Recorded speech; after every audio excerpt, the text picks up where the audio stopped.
growth rate. Growth rate is of two types, like arithmetic growth and geometric growth.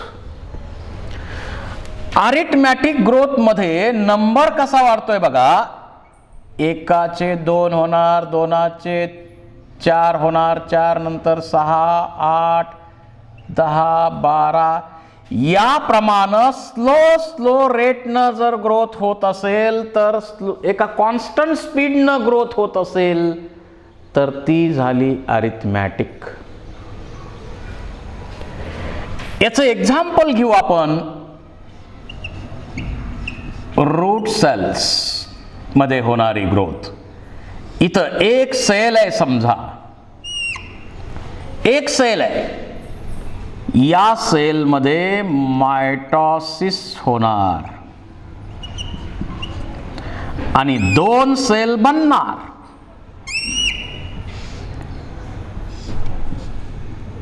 या 2 cell बनणार. This is the cell 1, this is the cell 2.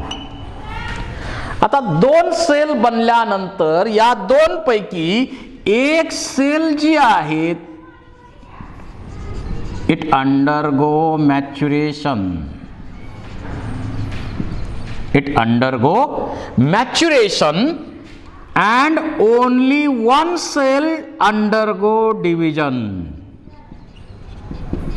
एक sale maturation मध्ये जाते, मग कोलेनकायमा, पॅरेनकायमा कुठली का sale बनेना आणि एकच सेल पुन्हा डिवाइड होते. आता इथं पहा, एकच सेल डिवाइड झाली, पुन्हा 2 सेल बनल्या. ही पहिली मॅच्युअर झालेली सेल मी सेपरेट दाखवतो. ही मॅच्युअर सेल आहे. आता 2 सेल तयार झाल्यानंतर ही सेल सुद्धा मॅच्युरेशन मध्ये जाणार आणि फक्त ही एकच सेल डिवाइड होणार.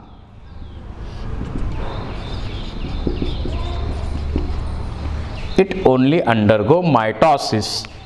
पुढं यापासून पुन्हा 2 सेल बनणार. इथल्या 2 सेल ह्या मॅच्युअर सेल आहेत.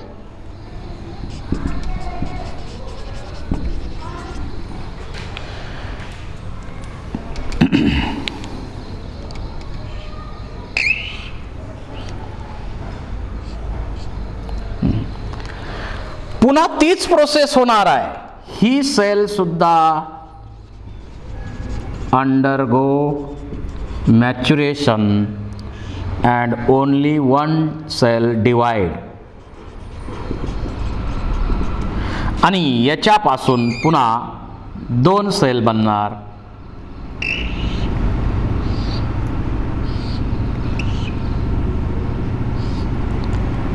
त्यातली ही सेल जी आहे ती मॅच्युरेशन मध्ये जाईल आणि ही पुन्हा डिवाइड होईल. आता इथं बाकीच्या सेल ज्या आहेत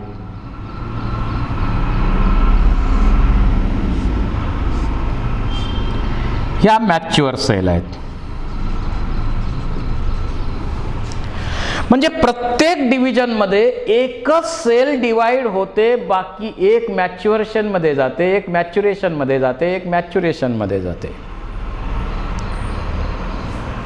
एक मॅच्युरेशन मध्ये जाते.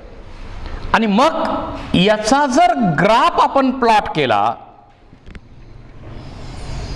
याचा जर ग्राफ आपण प्लॉट केला, इकडं टाइम आणि इकडं ग्रोथ, हा जर ग्राफ आपण प्लॉट केला किंवा इकडं हाईट आपण घेऊ, हाईट विचारात घ्या, तर इथं ग्रोथचा रेट एका कॉन्स्टंट स्पीडनं वाढलेला आपल्याला दिसतो. So growth rate increased by constant speed. एका कॉन्स्टंट स्पीडनं ही ग्रोथ अरिथमॅटिक टाईपमध्ये होत असते. याचा फॉर्म्युला केला आपण, फॉर्म्युला पाहिला तर इथं LT equal to L0 plus RT.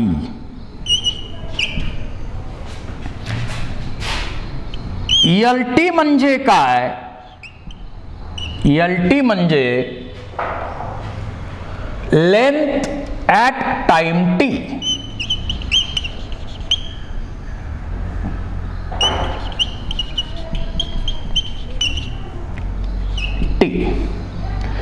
L0 म्हणजे काय?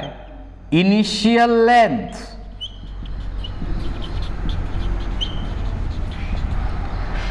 R म्हणजे काय? Rate of growth. आणि T म्हणजे टाइम.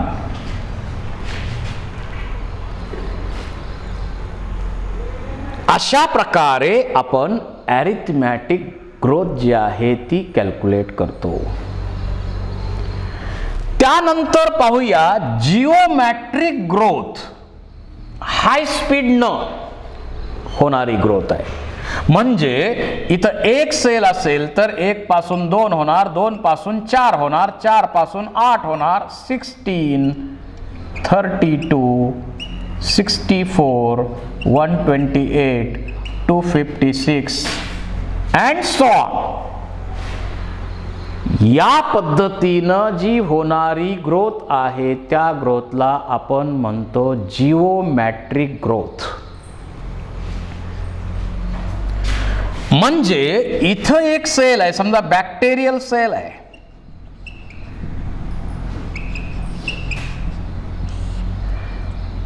समजा ही बॅक्टेरिया आहे, बॅक्टेरियल सेल आहे. आता ही सेल डिवाइड झाल्या, ही सेल डिवाइड होणार आणि यापासून 2 सेल बनणार. Cell 1, cell 2.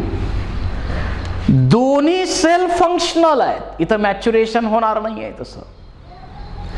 या दोन्ही सेल डिवाइड होणार आणि यांच्यापासून बनणार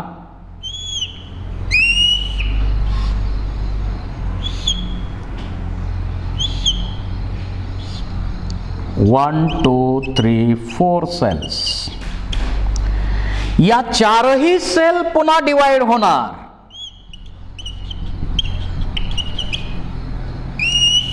यांच्यापासून बनणार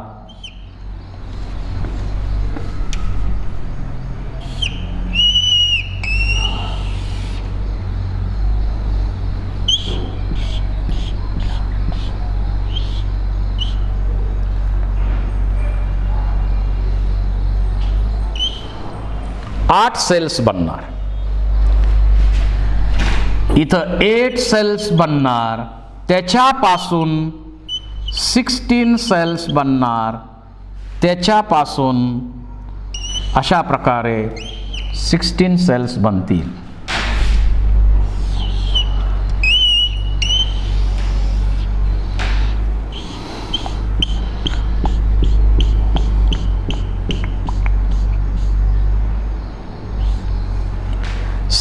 सेल्स बनल्या. आणि या पद्धतीनंच सेलचा नंबर वाढत वाढत वाढत वाढत जात असेल तर त्याला आपण म्हणू जिओमॅट्रिक ग्रोथ. आणि बॅक्टेरियामध्ये जी डिव्हिजन होते ती या जिओमॅट्रिक टाईपनं होत असते. आता याचा जर ग्राफ आपण प्लॉट केला, इकडं टाइम टी असेल आणि इकडं ग्रोथ असेल, मग यामध्ये हाईट घेऊ शकता, नंबर घेऊ शकता. यामध्ये तुम्ही हाईट, नंबर, वेट घेऊ शकता. इथं जर आपण ग्रोथचा रेट पाहिला तर यावरनं आपल्या लक्षात येतंय की सुरुवातीच्या काळामध्ये हा रेट स्लो असतो, स्लो आहे. नंतरच्या काळामध्ये हा रेट जो आहे तो व्हेरी फास्ट आहे. म्हणजे इथं सुरुवातीच्या पिरियड मध्ये रेट स्लो असतो, म्हणजे लॅग फेज मध्ये आहे. पण एकदा का ऍडजस्टमेंट झाली की नंतर हा रेट एकदम फास्ट होतो. याला आपण लॉग फेज किंवा एक्सपोनेन्शियल फेज म्हणतो. पण नंतर मात्र जे त्याला लागणारे फॅक्टर्स आहेत, ग्रोथसाठी लागणारे फॅक्टर्स आहेत, ते लिमिटेड होतात. जे सोर्सेस आहेत ग्रोथसाठी लागणाऱ्या ज्या गोष्टी असतील त्या सगळ्या लिमिटेड होतात आणि पुन्हा शेवटी हा ग्रोथचा रेट इथं स्टेबल होतो. स्टेबल, याला आपण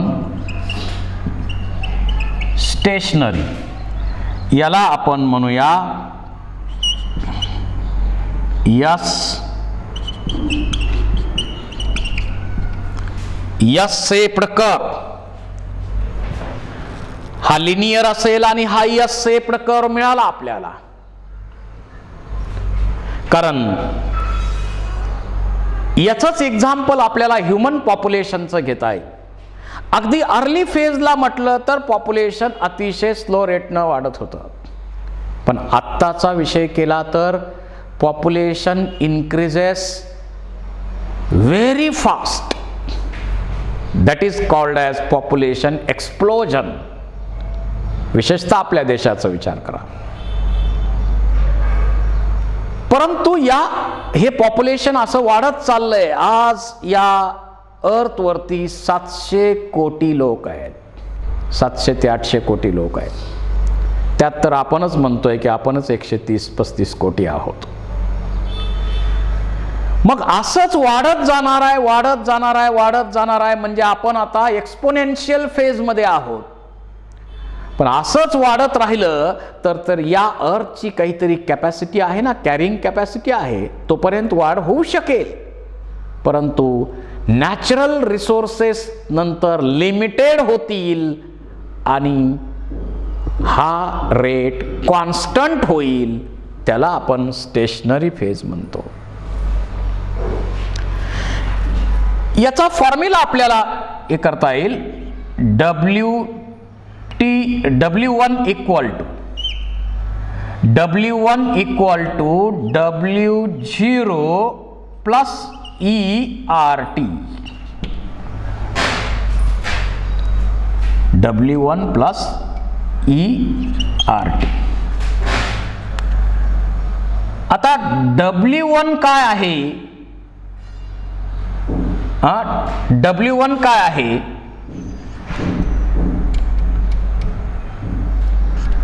W1 that is a final size. W0 काय आहे? Initial size. E काय आहे? Base of natural logarithm. R काय आहे? ग्रोथचा रेट. आणि T काय आहे? टाइम आहे. म्हणजे जिओमॅट्रिक ग्रोथ जी आहे ती सुरुवातीला स्लो असते, नंतर एकदम फास्ट होते आणि शेवटी ती स्टेबल होते. तर ग्रोथ रेट आपण या दोन पद्धतीनं स्टडी करतो. एक तर अरिथमॅटिक आणि दुसरं जिओमॅट्रिक.